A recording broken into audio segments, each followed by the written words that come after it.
Hello, everyone. Welcome to another episode of Philly Sports Talk with Cash and Chris. What's up, Chris? Hey, how's it going, Cash? Very good. How was your week? Not bad, not bad. We're gonna do our NFL draft preview tonight. We're gonna come out and we're gonna tell you exactly who the Eagles are gonna select because the last 2 years, no one's been able to do that. It seems like it's been longer than that, going back to except for when they took Carson Wentz. Yeah. So it's basically tune in next week to find out who the Eagles pick because I can pretty much read the entire first round board of every professional out there, and they'll go with someone else unless they make a trade. So yeah, whether they trade up or trade down, you don't know. You never know. And the way Howard Rosen has done things, it can be up to the minute, right before the pick, that something like that could happen. Right. So we'll put out there who we believe they should select, and we can tune in. We can play it back next year and see if we were right. Because the last two years, I've said DK Metcalf and I've said Justin Jefferson, as well as I'm sure a million other Philadelphia fans said, and they decided to go with Howie Roseman or Jeffrey Lurie's selection instead of the best players. So I don't think there was one show you listened to last year that said Jalen Reagor would be the pick or J.J. Arcega-Whiteside would be the pick the year before. Oh, well, awesome. Or they might have 25 catches between them. Well, I do know Rager did run that punt back in the Green Bay game, but that was too little too late in that game. Yeah, they were down, 20 to nothing at that point? Yeah, and I know that's when Jalen Hurts did come in that game to replace Carson Wentz. It kind of looked like he knew what he was doing there for a little bit, but of course the Eagles fell short to Green Bay that game. Yeah, he had that nice pass to I was going to say Greg Lewis. Who was from Houston, the receiver. I do not know who that pass was to. It was to the quarterback that they made the receiver from Houston. Yeah. I'll get this. Once again, the staff in the back will work hard on that one. I know him. I just drawing a blank here. So, in Vegas, the favorite is for the Eagles to pick a wide receiver tomorrow, Thursday night. Do you think they'll go wide receiver for the third straight year? Yes, I believe they will go wide receiver, but I believe it will be a wide receiver that nobody is thinking of. Greg Ward. They're telling me in my ear was who we were trying to think of. Greg Ward, okay. Yeah. That is exactly who we threw that pass to. Yeah. I say that believing that's probably what will happen is if I'm putting out there what I would like to see happen, I would just like to see them pick at that spot at number 12 to look at and see who the best player is, who would fit a need, whether it is for a cornerback, wide receiver, or whatever that they address as a major need. Just take the best player that fits a need. Now, given the Eagles' track history, like you said, I believe at number 12, it will be obvious this should be the pick the Eagles should take to help their team. Will be somebody who will come in, who will start this year, and the Eagles will not take him. Exactly. So I'll put out the four guys that I think will be there and who I would pick at the pick. So, okay.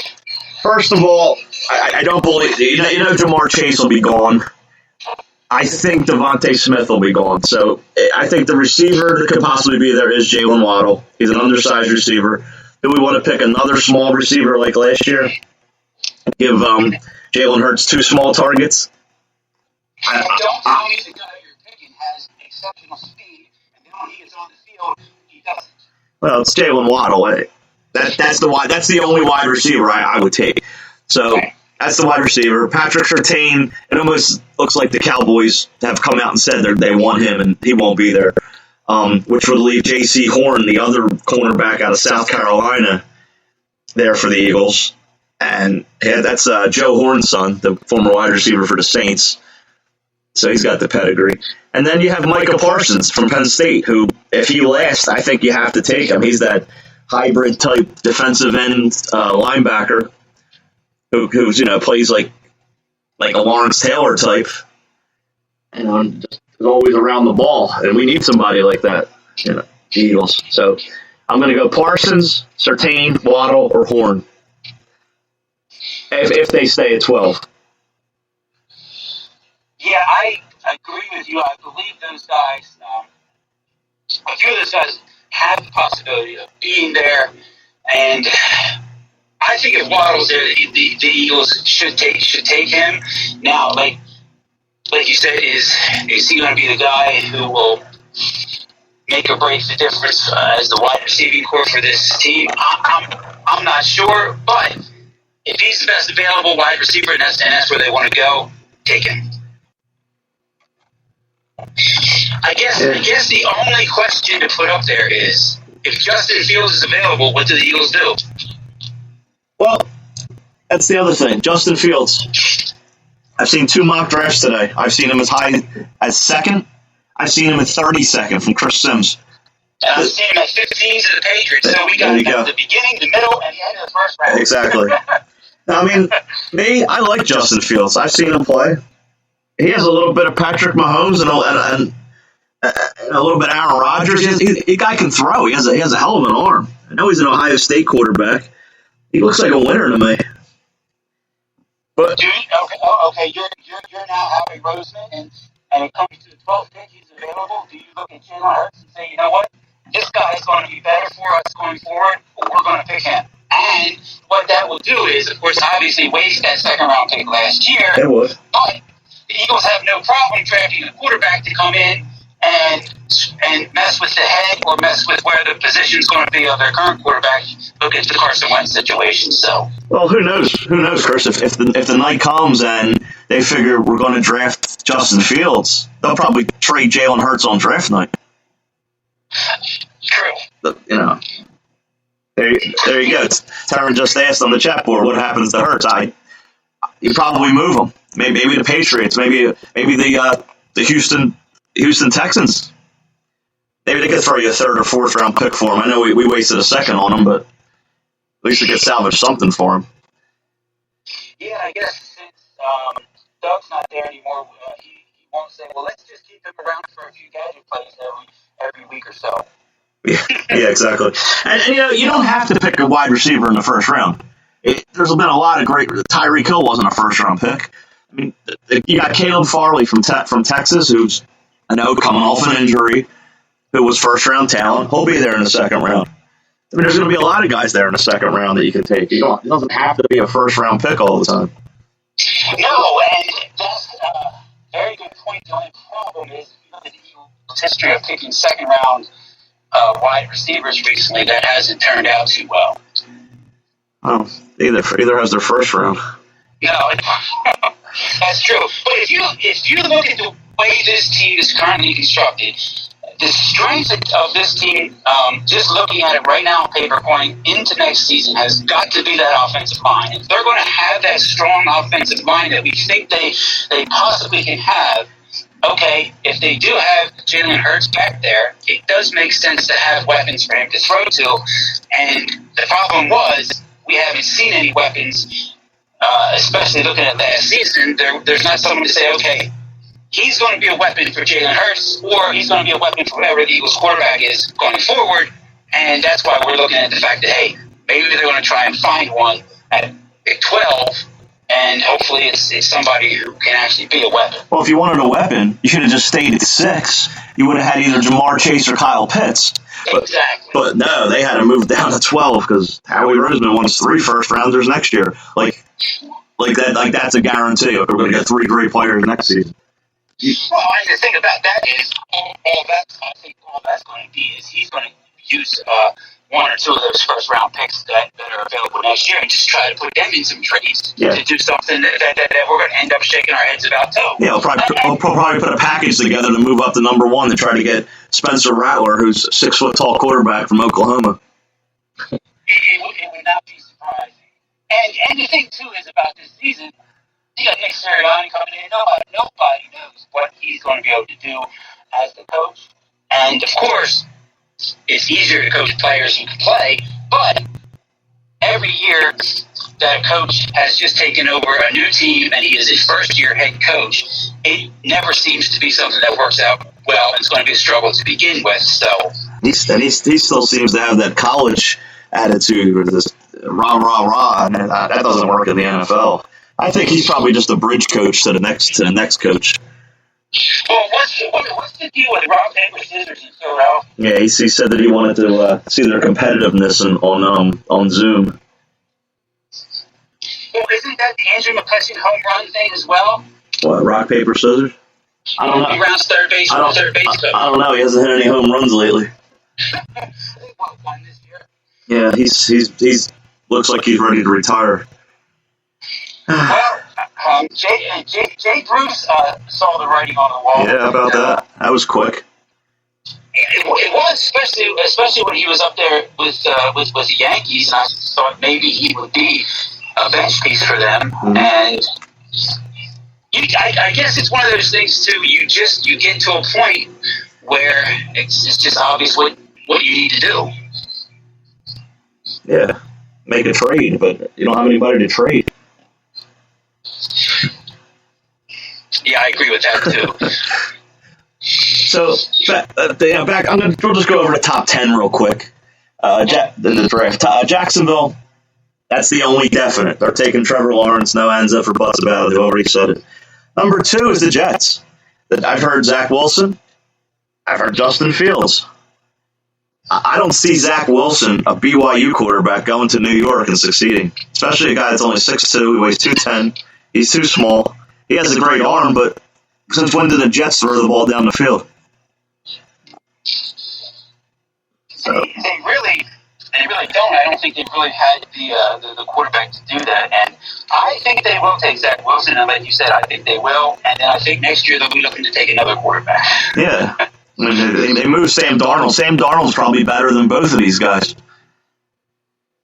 So yeah, I think there's a good case to be made that he is. And like you said, it just seems to be a problem once some of these guys get to New York. All right. So then you have San Francisco. They've already come out and said they want Zach Wilson. So if the Jets do pass on him, that'll be Zach Wilson.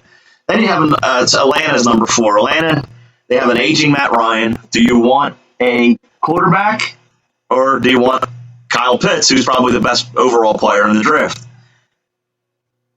Yeah, I don't think they are going to take a quarterback. I think they will take Pitts if he's available. Yeah. Which is 4, he should be available. Then again, it's Atlanta, like you said, Matty Ice getting a little bit old there, so maybe they do draft his potential replacement. Yeah, maybe they go Mac Jones. Who knows? Then you go Cincinnati. You have on one hand you hear Jamar Chase, and then the other argument is you need an offensive line for Joe Burrow. Their number 1 pick last year. Now, all along it's been Penny Sewell from Oregon. Now all of a sudden Christian Darrisaw from Virginia Tech is climbing the board quick. He's the hot name. 6'5", 314-pound junior lineman, offensive tackle. So I guess they go either Sewell or Darrisaw there, and pass on Chase. I would say that they definitely take the offensive tackle out of Oregon. That would be Penny Sewell. Okay. Well, that would be my guess as to who they would take. But so I have. Go ahead. I have Sewell going to Miami at 6 for Tua, for Tech Tua. Yeah, that's a possibility as well. I would think if Jamar Chase is still on the board, Miami may be taking him. Yeah, I'd be surprised. I'd be surprised to see Chase slide to 7. But my screen has Chase going 7th to Detroit. Now I was surprised at Chase's size. He's only 6 foot 208. He's tiny. He looks a lot bigger when he plays. When you see his highlight reel. Yeah, he sure does, and he looks like he's a can't-miss wide receiver. But then again, we've seen can't-misses that have missed, and then we've seen guys who maybe weren't projected to do as well as they ended up turning out to do. Yeah, and I think that pick there, 7, is interesting because if, as you're saying, that's the pick that Detroit takes. Michael Parsons, who's from Penn State, he keeps dropping down the board. Yeah, I mean, I've seen him high as 9, and then I'm looking at the. I have CBS draft just up for the names. They have him going 17th to Oakland.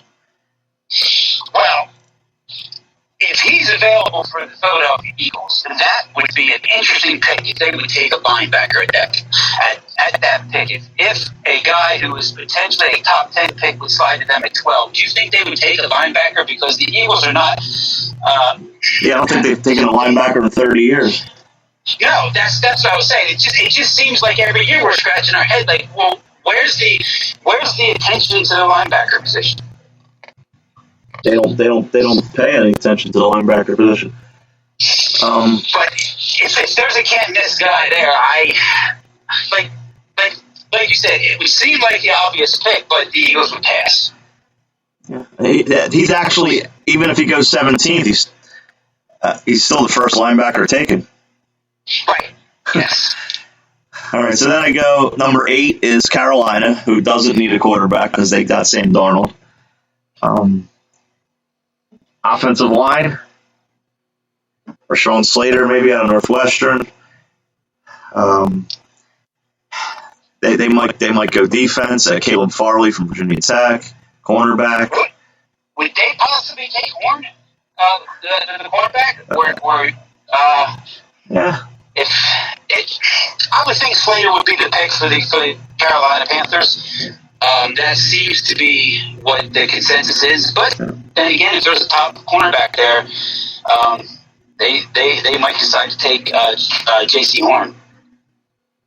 Yeah, that's going to be the interesting part from 8 to 12. That's the whole unknown. What players are going to go there. You never know. You're going to get trades. You may have a team trade up.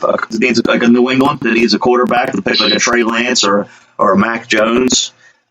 But then again, if it gets that far, they know that Dallas isn't going to pick a quarterback. The Giants aren't going to pick a quarterback, so they won't have to slide into those positions. And if they want to make a trade with the Eagles will be all ears, I'm sure. Yeah. Howie Roseman's already said he's talked to every team, and he will talk to every team. So they may move up, they may move down. You never know. We don't know what they want. And this is very interesting here because it's a situation where you have Dallas 10, New York Giants 11, and the Philadelphia Eagles they're 12. Right. At the moment. Exactly. And last year, when you go back to the draft last year, a lot of people thought the Eagles had the opportunity and they had everything available in front of them to possibly trade up to take C.D. Lamb, which, of course, we did find out the Eagles really had no interest in doing. Right. But the Dallas Cowboys took him, and I think the Dallas Cowboys were happy he was there, and they also took him to keep him away from the Eagles, but then again, the Eagles were never taking him anyway. Yeah, I mean, that's one thing. We hate Dallas and Philadelphia, but I've always admired Dallas for their drafting. They'll pick the big name, and they won't be afraid. They won't try to outthink themselves. They'll take the star player. The Eagles don't do that. The Eagles have to try to find the unfound gem from nowhere university. It's not fun being a fan. It's not. No. Like you said, from that unknown university or out of a college football conference that does not have a powerhouse team. Right. In it. That's the other thing. Like you say, a conference. They're picking wide receivers from a Pac-10 that doesn't play defense. There's nobody that can cover these guys. Pick players from the SEC. Pick players from Alabama. These are the players that were the highest recruited players. They were the top high school players. Don't outthink it. Just pick the pedigree. There's a reason these guys went to these schools. There's a reason they won national championships in college. Well, and like what you said about Dallas too, it's one of those things too where like a lot of teams, I think at times they do things that outsmart themselves. But even if Dallas isn't, like if you go back to last year, Dallas doesn't have as one of their top needs a wide receiver, but an amazing wide receiver is there for them to pick. Exactly. So why would we not? Why would we not take that guy? Is all it's going to do is benefit us. Exactly. It's interesting. I'm looking at all that they've got the heights. There's not a lot of tall players in this draft. There's a lot of 6'2s that probably aren't 6'2. They're probably more like 6 foot 6'1. Yeah, right. Apparently. Yeah, wide receiver, position where height matters. All right, so then we go 9 is Denver. I'm just gonna wrap up the top 10. 9 is Denver. They most likely will go defense. That could be the team that snags Michael Parsons from us. And then you go Dallas at 10. I've heard nobody but except for Patrick Surtain. That's their guy. Jerry Jones loves Alabama. So that's the top. And he will be picking off passes thrown by Philadelphia Eagles quarterbacks probably for the next 10 years. Yeah, we'll be watching him run the opposite direction. Yes, probably. And then, like you said, after that, you have the Giants and the Eagles. Yeah, the Giants, as far as we just picked, Devontae Smith's still there, so they'll probably take him. Then the Eagles will be scrambling and probably trade out. Yeah, that's probably what will happen. Or they'll tell us all along, nope, we had this guy taken, and we were surprised he fell to 12, and it'll be somebody who we've never heard of. Yep. It'll be J.J. Arcega-Whiteside's cousin.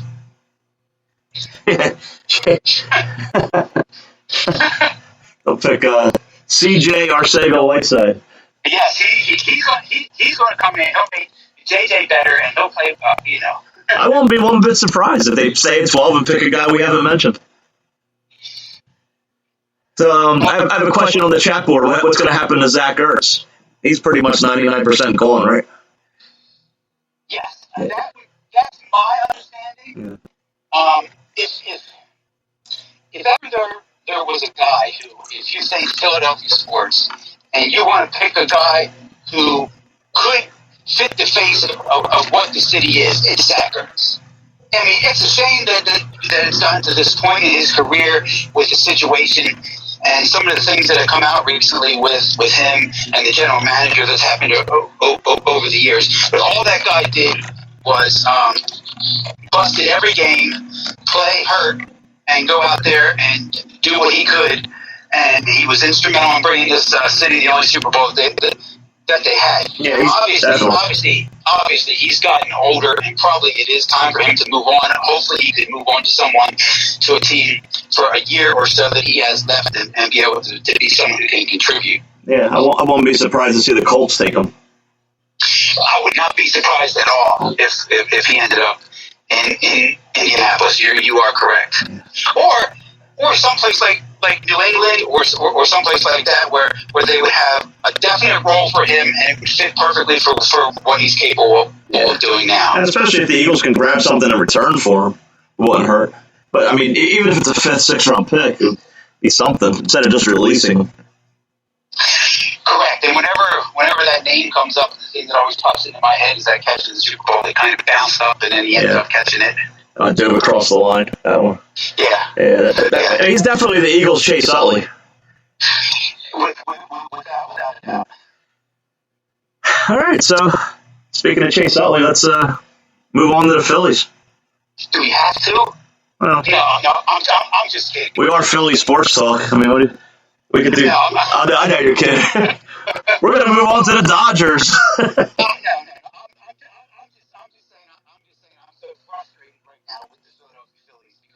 Even right now, of course, I mean, they won a game last night 2-1.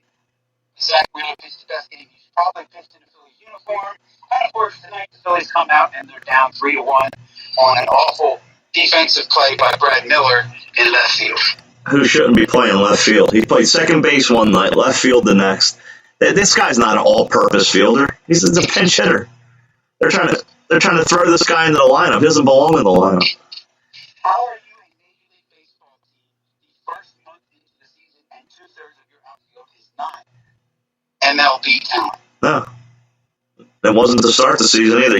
You've already gone with 3 different center fielders. I saw Scott Kingery playing left at the end last night. When did he pop back on the roster? I believe he was put on the roster over the weekend in Colorado. That was a quiet move.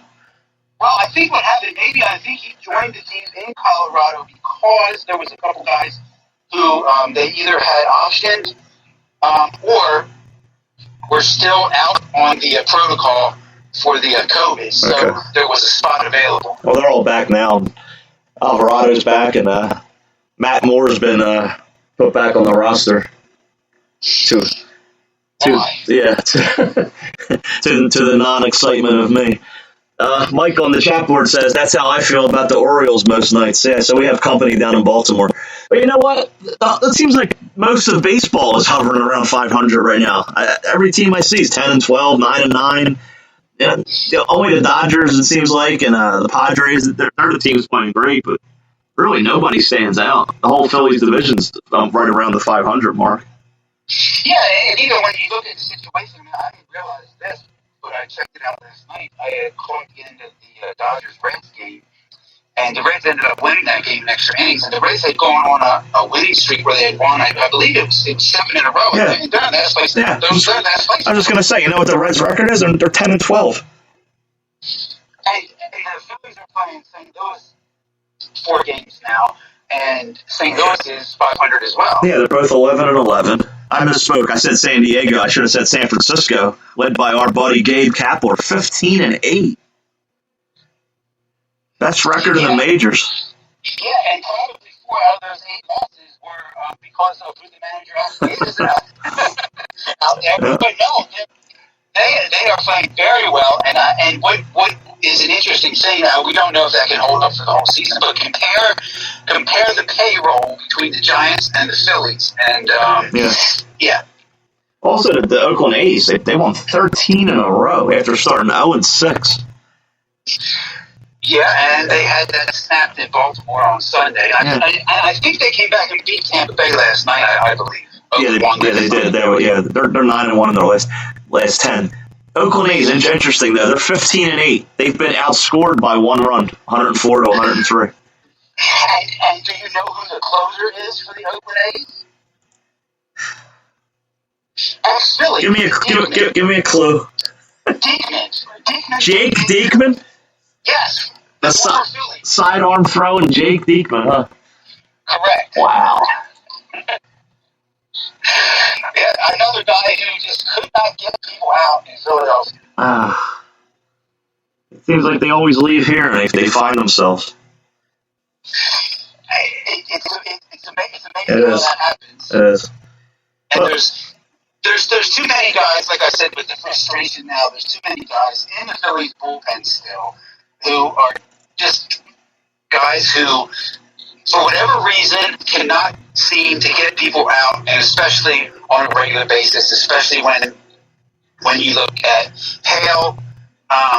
Now Brogdon has struggled a little bit. When they had Vince Velasquez out there, we know that has been a problem. Hector Neris, his ERA is low, but Hector Neris is Hector Neris. Whenever he comes in, it's toss a coin of what's going to happen. Yeah, and then we talked about Baltimore. Baltimore's another team that they're sporting the old Phillies left side of the infield with Maikel Franco and Freddie Galvis. Freddie Galvis, who got injured last night, so I just saw that come across that he had an abductor injury and had to leave the game. But they did beat the Yankees last night. I don't know. Everybody's beating the Yankees this year. Seems like it. I did something I rarely do. I checked out the Twitter page for the Yankees, and if you think Phillies fans are tough. Well, the Phillies fans aren't tough. It's just me and you on there. Well, yeah, people responded to us telling us how wrong we are. The Phillies have 2 million followers, and it's me, you, and that positive girl on there every night. Yeah, and there's another guy on there. I don't know, I think his name's Blaney or whatever, and so this team's not very good. Yeah. And there's a guy, C.J. Hood, who has the the picture of Larry from Three's Company on there. Mike on the chat board says Maikel Franco is leading the team in errors. Yeah, we know we remember that pretty well. Yeah, well, and just wait till he's leading in strikeouts too. I'm sure he is. But he'll hit you 20 to 25 home runs. Right, and he'll also make that play at third base that you'd be like, oh, wow. Yeah, like, Golden Glover. Unbelievable how he made that play. Right, exactly. Yeah. And like you said, the routine was, I mean, the game I had watched the other day with them, it was a routine pop-up in foul ground. He broke back on it, and then when he came in, he was too late. He came off the hill slow. And it was just like amazing. That was, I mean, I watched that game on Sunday where they ended up beating Oakland because the top starter that the Orioles had was pitching that day, and he just completely had the A's baffled. But yeah, and when it's just like it's what I tweeted out last night. The Phillies ended up winning that game 2-1. Zach Wheeler had probably his best start as a Philadelphia Philly, even though I was a little bit frustrated him coming there in the ninth inning and walking the first guy because that almost led to trouble. Right. We saw Neris come in. It looks like that ball was probably a home run ball if it's in Philadelphia. But the Phillies get the win. Or if the weather's warmer too, that ball in the summertime, that's a home run. Well, that's what they asked Joe Girardi after the game, and he's like, "Yeah, my heart didn't skip a beat; it skipped two." But what my tweet was, so the Phillies won tonight. Great, that just means they lose the next two. And it means Hector Neris is going to go out there the next time. And I can't blame Joe Girardi. He has to play with the hand he's dealt. I mean, he doesn't pick the players. But no, it's true. And tonight they have Zach Eflin on the mound, and the Cardinals had run a guy out there whose ERA is above 6. He's 0-4. Yep, Carlos Martinez. And when you look up here in the bottom of the third inning, the Phillies are down 3-1, and they're hitting Zach Eflin. And the Phillies are not putting up runs. I mean, the Phillies couldn't put up runs in Colorado, and they're struggling to put up runs now. How'd they score tonight? Was it a Hoskins home run? I do not know how they scored in the first inning. I'll get the staff in the back to look that up. Yeah, we were preparing for the show, and when I flipped it on, all of a sudden they were up 1-0. Rhys Hoskins does lead the majors in home runs. A little interesting side note, on Friday night, during the game in Colorado at 10:17, I had tweeted out, because Rhys Hoskins was on a very bad streak, I had tweeted out, maybe it's time for him to be in another uniform. and since then, he's had 5 home runs and 8 RBIs. Since then, he's the best player in Major League Baseball. But the other thing that's really frustrating when you say that, though, when you look at the last 4 home runs that the Phillies had hit, Harper had 2 on Sunday, solo home runs. Right. And, of course, the Phillies ended up getting blown out in Colorado. And last night, the Phillies had 2 home runs by Rhys Hoskins, both solo home runs. Right. Obviously, there's no balance to this lineup. Or, if there is balance, it's not coming through at the same time. No, I mean, and you got a guy like Nick Maton who they brought up. He has 11 hits already. Why are you hitting him 8th? The guy has a hot bat. Put him up in the top of the order. You're hitting him down the bottom before the pitcher. I'd hit Maton leadoff instead of Brad Miller. Well, that's the thing, too, because they haven't had I don't know, I would guess that the average of the players, I don't know what Brad Miller's batting average is, but I think in the leadoff spot, him leading off with Andrew McCutcheon combined, they're probably batting about 180 from that leadoff spot. No, we'd both be wrong. Brad Miller's hitting 370. Right, but what I'm saying is Brad Miller in the leadoff spot, I don't think he's batting. Right. Well, I know he's just moved it the last couple games, and I think Matt Joyce, when he was tried in the leadoff spot, even when Segura was in the leadoff spot, I think it was just a thing to where that position in the batting order just could not get on base, and obviously Andrew McCutcheon has been struggling, and that's why the Phillies haven't been able to put together big innings. No, they haven't. They haven't been able to score runs at all. I mean, it seems like they had one game where they scored, I think, more than 6 runs so far. It's amazing. There's 11-11. To tell you the truth, they should be more like 8 and 14 with the runs they've scored. Yeah, and when you look at last night's game, when you had Hoskins with 2 home runs, you had J.T. Realmuto with 3 hits, and Brad Miller with a hit, and that was it. Yeah, the bottom, the first 4 are hitting okay. It's 5 through 9 is giving you nothing. Center field is, they might have 2 hits all season. It's a total joke, center field. Didi's not hitting. He's hitting 250. Alex only hitting 203. Your third baseman. Maton's hitting, but they're all singles. Yeah, I think when I heard the stat last night, the batting average for the center fielders of the Phillies had dropped down to 90. Is that high? Yeah, that high, believe it or not. Yeah. I know Roman Quinn was 030 or 040 last I checked. Moniak, what did he hit? He might have hit 100. Odubel doesn't have a hit. No, and yeah, it's just been frustrating, and it looks like it's going to be one of those things where I said this. I don't know if I said it here on the show, but I know I've tweeted it out that the Phillies were 5-1 to start the season. They will not be 4 games over 500 the rest of the season. No, I doubt it. All right, I would be shocked. It's 8:40. I'm going to take a break, and then I'll come back. We'll come back and we'll do Sixers.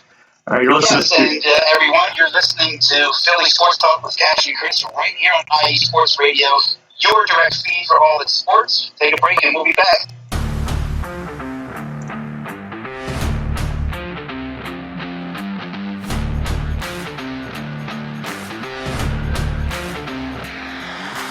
What's good, fight fans? It's your boy, Marcus Los Great, here to give you what you want, here to give you what you need. Yeah, man. Yeah.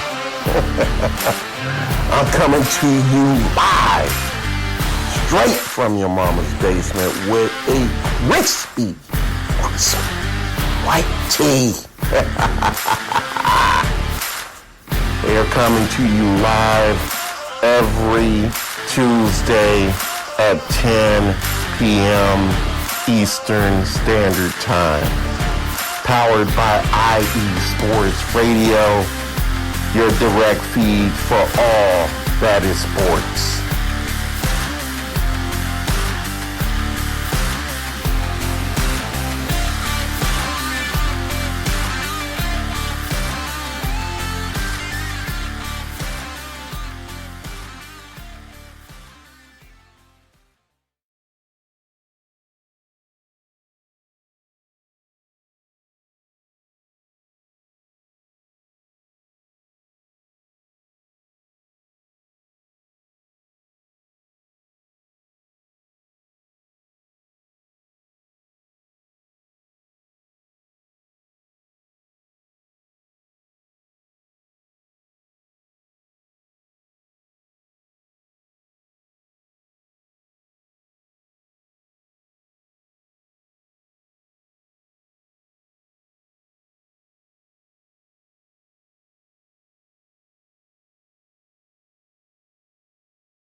What's up, everybody? This is Taryn Rodriguez. Are you a fan of volleyball? Are you a fan of Thunderous Spikes? Then I have the show for you, Set Point, where I cover NCAA men's and women's volleyball, high school boys and girls volleyball, beach volleyball, and even professional volleyball. Catch the action every week here on IE Sports Radio, your direct feed for all that is sports.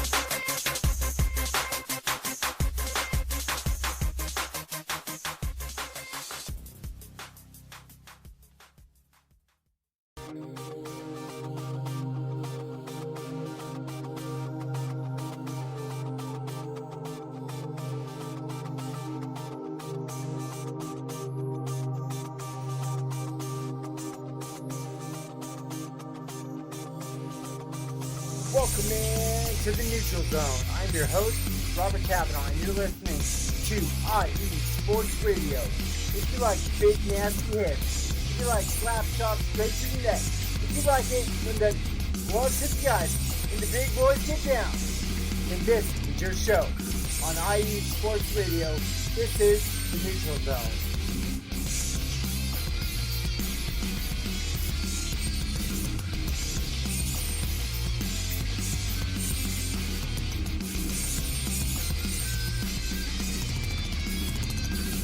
May our shots on goal always be true and straight to the net. If they are not, may they be followed up, redirected, or change collected. Let's go on IE Sports Radio with me, your host, Robert Kavanaugh, and this is the Neutral Zone.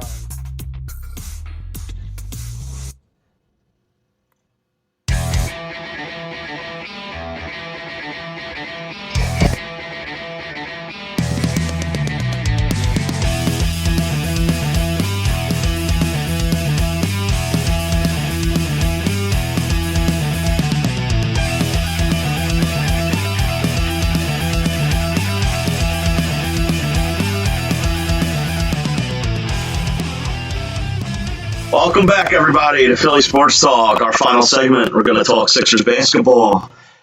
Had a couple losses over the weekend in Milwaukee. Granted, they didn't have the full complement of players either game, but that could hurt them going down the stretch. I do not want to see them slip into the 3 seed. They've already fallen to the 2 seed. They flat out can't afford to fall to the 3. No, they can't. And I guess what the only thing that we can look to is maybe the way that the schedule has shaped. The way the schedule's shaping up for the Sixers, there should be some definite wins and easy games coming up, such as games against the Orlando Magic. I know to end the season they play them a little bit. Games that the Sixers definitely need to win, but I guess. When you listen to Doc Rivers, he's more concerned about players being healthy than the number 1 seed. So we'll see how that plays out. Yeah, I mean, he's worried about health. I guess maybe with the arena's not full, home court may not, in their eyes, mean as much. I mean, it's still going to be great playing in front of the Philadelphia fans. You're going to get that, that extra energy. But maybe going to a place like Brooklyn won't be as tough.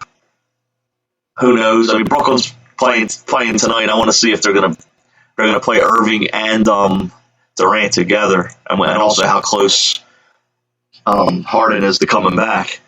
Because if they get the 3 of them back, I don't think we're beating them no matter where we play. We could play in Joel Embiid's backyard. We're not going to win. Yeah, at this point, I don't think if the Sixers have to play Milwaukee, they will beat Milwaukee either. Really? No, I don't. I just think that Milwaukee team has too many shooters, and I think in a 4-game series, it would probably be a 7-game series. Uh-huh. And could the Sixers pull it out in 7 games? Sure, it's possible, but if I was putting money on it, I would take the Bucks. Right now, I would take the Bucks. I'm looking here, yeah. Durant and Irving both are playing, so they got 2 of the 3 back. So it looks like they're starting to take form and take shape. They're up by 4 at halftime on Toronto. Okay. What are we going to say? No, I was just going to say that they were playing Toronto tonight, and it was one of those things to where it's always frustrating when your team loses, but obviously over the weekend playing Milwaukee without having all the players there, it was kind of those games were over before they started. Yeah, they were going to lose by 30 no matter what on the second game. They basically throwing the towel, sitting Joel. Yeah, when is Ben Simmons coming back? Is he coming back this week or no? He played last night. He played last night, right? Yeah, he played. He didn't play the whole game. He played 23 minutes, 12 points. You're right. He wasn't sick after all. They're saying he was sick, but it's leaked in the Philly media what's really going on. We don't know if it's true. I'm not going to say what happened on the air, but it had to do with his family. Yeah, and I apologize that I did not check into much of the game last night, see how they were playing Oklahoma City, who was essentially playing a bunch of D-League players Yeah. as well. And that game was essentially one where the Sixers had it won before it started. Right. Before it started. And when I checked in, I think the Sixers were up something like 28 when I first checked into that game. But, yeah, I guess hopefully it's a situation where Simmons is back now, and hopefully he can make a nice push here at the end, and that can carry over to the playoffs. Yeah, he's back, but hopefully his head's clear, because I'll tell you off the air what happened. Yeah, I kind of heard some things too, and yeah, we can kind of check with each other and see what happens. If that's true, that's pretty sick. So I mean, hopefully he's not thinking about it on the court. And the other thing too is one of those things where some of that's going to fall on the leadership there at Doc Rivers. Yeah. And the only thing though, when I was thinking about this, and I don't know if this is something that came to your mind or not, and I don't know how this is going to play out, but last year was the first year that LeBron James and Anthony Davis won a championship playing together. But they had two players who are on the Sixers now. Now, of course, those players, being Danny Green and Dwight Howard, are role players. Right. But can they fill enough of a role that will help Embiid and Simmons become champions? They can. I mean, the Sixers aren't that far off. We're not critical on the Sixers like we are the Phillies. The Sixers are right there. They have a shot. I mean, if things work out, if Brooklyn falters, they're the team, I think, in the East. I think if someone early gives Milwaukee a push, and that takes something out of Milwaukee, and the Sixers don't have as much of a push in round one, and they got to face Milwaukee in round two. It could play to the Sixers' favor. I disagree with you. I think a healthy Sixers team beats Milwaukee. I don't think the Sixers even worry about Milwaukee. I think we take them. A healthy Sixers team. Obviously, I hope you're right. I just think the outside shooting will sink the Sixers in a 7-game series against Milwaukee if both teams are healthy. Well, I hope I'm wrong. Well, we've developed a fan base here. We're saying we have a on the chat board that the Flyers don't even deserve a second. And during the break, we had mentioned that the Flyers' minute will not be happening. the Flyers' second won't even be happening. Oh my goodness! Even though the only thing to mention, and I apologize, people, maybe this will be part of a Flyers minute, was Claude Giroux getting 850 points as a Flyer is an impressive thing. He's third all time on the Flyers points list. All right. Is an accomplishment. Okay, we'll give him that. There you go. A round of applause.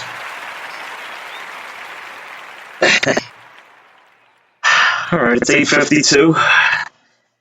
We have 8 minutes of NASCAR. Yeah, why All right. Talladega. What a decent, very, very entertaining race. We had Joey Logano going backwards towards Bubba Wallace's windshield was the image that I'll take away from that race. And I'll take away from it, of course, Denny Hamlin being on the pole, and we know how it ended for Denny. Yeah, Denny, he was too aggressive. He was already in the free pass position. And he didn't need to be that aggressive. He didn't need to lead that lap. He basically caused the Logano crash. I mean, I don't understand why he was being so aggressive. All he had to do was wait for the next stage, and he would have been back on the lead lap. And it wasn't like his car was anything that was a problem that he was trying to overcompensate for. And you're right. I think if he was patient there, he could have got himself back on the lead lap, and then who knows, he could have got another top 3 finish. But yeah, it just didn't play out that way. And last week I thought Kevin Harvick would do well in this race, and he did. He did, but he didn't do as well as I thought he did. I'm just shocked that we're this far into the NASCAR season and we don't have a Hamlin-Harvick victory. Exactly, me either. Last year was their season. But it seems like every year they make adjustments based on the year before, and that's what happens. Kyle Busch was dominant the year before, and he didn't win a race till the end of last year. So they really do. They seem like they update quick. The teams learn from the other team's success, and they close the gaps. I liked Bubba Wallace's car all day on Sunday. I thought he had a shot at winning the race, his first career win. Yeah, and it was, who was it also early on? I think it was, I'm trying to think, Priest. Ryan Priest. Ryan Priest looked great. I think I sent out a couple texts saying he was 45-1. Throw a couple of bucks on him. I like the live betting on NASCAR. That's pretty exciting. Right. Um, Well, and when you look before the race, if you take some of the guys at the end who are like plus 35 now, yeah. I mean, it's like, well, hey, it's pretty neat. It can end up being worth. It can end up being worth a shot. But the one thing to look at this that is becoming a consistent in NASCAR though is Brad Keselowski. He ended up winning the race, but he's a guy who has been very consistent the last few years. Yeah, they talked about him before the race as the favorite and the guys they like to win, and he did. He came on at the end and took control, and he had the tires, and he led the final lap. That's all you need to do. That's the key. Yeah, exactly. And this week they're going to Kansas, and it should be very, very interesting in Kansas. That is a night race. I have looked at it. The thing that came up on NASCAR.com was that it looks like it's a 9 p.m. race, and 9 p.m. Yeah, I think that would be 9 p.m. Eastern. I'll be asleep by the 50th lap. I hope not. Let me see. Let me see if this is coming up Saturday May 1st. Yeah, Saturday, May 1st. It says NASCAR Camping World. It's a truck race Saturday night, 7:30, Okay. and 1:30 is the Xfinity Series. It's 3 p.m. 3 p.m. Sunday. 3 p.m. Okay. So that was my fault for looking at that one. When the first thing that popped up was Saturday, May 1st here on NASCAR.com. Okay. So yeah, okay. So it's going to be a Sunday afternoon race. Okay. I like the Saturday night truck races though. Throw a couple bucks on that. Make it exciting, especially if Kyle Busch is racing. I like when Kyle Busch runs in the truck series. He probably is this weekend. He did last week. It's like him and John Hunter Nemechek, who drives his other truck. They seem to dominate the races. Yeah, I'll see if I'm just trying to see here real quick if he is this week. I would assume that. I would assume that he is this week Saturday night. Yeah, usually if all three races are in the same city, he likes to run the truck race. Yeah. He's still trying to win as many races as he can for all three series. My pick. Nothing wrong with trying to do that. My pick this weekend is going to be Logano. I remember him running well in Kansas, and I think he'll come away with the victory Sunday. And I'm going to go with the same person I picked last week because I believe Kevin Harvick is going to finally push through this week. Of course, I'm a Denny Hamlin fan, but I think Harvick will win the race this week. But I would not be surprised if your pick is the guy who wins as well. Yeah, I thought you were going to go with Hamlin. No, I'm not picking him again until he wins.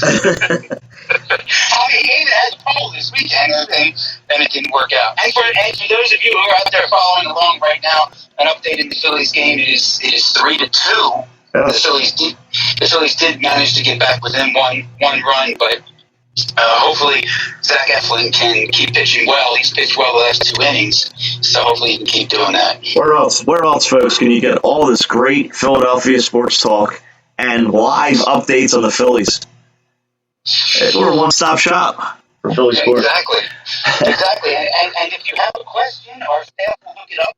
Yeah. And also, like you said, if you want live updates, I mean, the New Jersey Devils have had the longest losing streak in regulation in the NHL this season, but they are up 2 goals on the Flyers, 3-1 going into the third period. So they ended Buffalo's streak, and now they're going to end the New Jersey streak.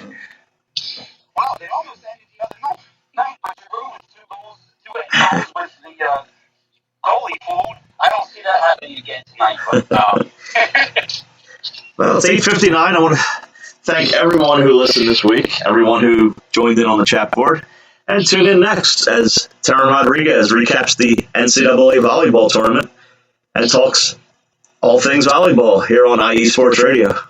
Yes, and if you do have something that comes up and you cannot tune in for that show, it will be available on podcast as ours is on Spreaker.com. Next week, we will have the results of the Philadelphia Eagles draft.